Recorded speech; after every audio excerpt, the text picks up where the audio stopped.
You mentioned the stark party differences in this country, and you could really see that on play last night and tonight. If you were on Twitter, now known as X, if you were looking at right-leaning commentators, they said that was a softball interview full of word salad, nothing got accomplished. If you were looking at more Democratic, more left-leaning commentators, they were lauding Vice President Kamala Harris. And as you know, not as many people today are watching cable news as they were in previous generations.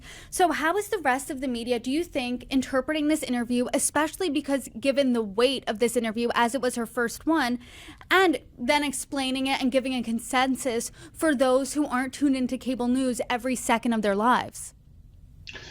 Well, you make a great point, which is if you just listen to the right-wing media, you would have a sense that this is all a disaster.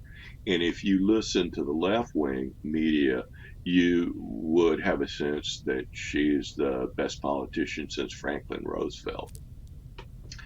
I think that that simply reflects what our country is like now. And I would say that in the past, the mainstream media was worth on the order of 4 or 5 points in a general election for their bias to the Democrats. I doubt that's true anymore because the media is now fragmented. It's not as if ABC and CBS and so forth aren't doing exactly what they've done over the years. And it's not like the New York Times and the Washington Post don't write their hard news stories to match their editorial. Of course they do. But people just get their news from sources that A, they think are reliable, and B, they think they're reliable in part because they already agree with the viewpoints that are there. So I think you're right.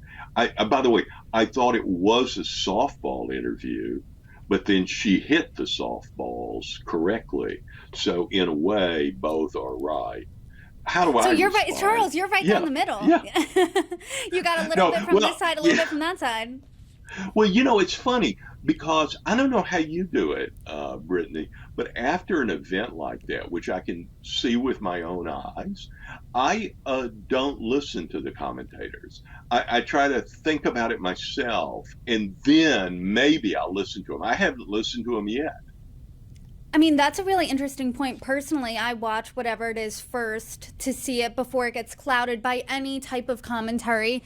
And then I tune in to see what people are saying, which I personally think is the best strategy.